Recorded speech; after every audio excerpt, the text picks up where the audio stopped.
Battery పోతే ఈ బండి స్టార్ట్ కాదు. నేను పోతాను నాకు ఇది వద్దన్నయ్య నేను పోతాను. అల్టిమేట్ కనిపిస్తుంది కదా బండి, సూపర్ ఉంది అనుకుంటున్నావు కదా. మొత్తం బ్లాక్ కొంత సూపర్ ఉంది. చేపించాను నేను 3000 బండి. Royal Enfield 2019 model 500cc. అంతేమో కానీ బ్యాటరీ పోతే ఈ బండి స్టార్ట్ కాదు. చూడు అన్నీ వస్తాయి, కొంచెం లో ఉన్నా స్టార్ట్ కాదు రాయల్ ఎన్ఫీల్డ్ ఈ వర్షంలో. సరే 14 కిలోమీటర్స్ ఎట్లా పోతానేమో. కాల్ అయితే చేసిన, వస్తున్నా అన్నారు, చూద్దాం ఇంకేమైతే. ఫైనల్ ఇగో రాయల్ ఎన్ఫీల్డ్ బ్యాటరీ వచ్చేసింది. ఇగో బండిలు ఉంది, ఇగో బ్యాటరీ ఇస్తున్నా. ఇదే బొచ్చుల బ్యాటరీ, దీంతోనే బండి మొత్తం నచ్చేది.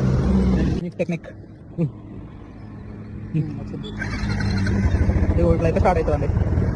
ఇట్లుంటుంది ఇక బ్యాటరీ. ఒక్కసారి పోయింది అనుకో, నువ్వు వేడున్నా బుక్క బతుక, ఇక నూకడానికి కూడా రాదు. అట్లుంటుంది రాయల్ ఎన్ఫీల్డ్. 350 తీసుకోరా ఆయన, 500 అయితే తీసుకోరా అసలు.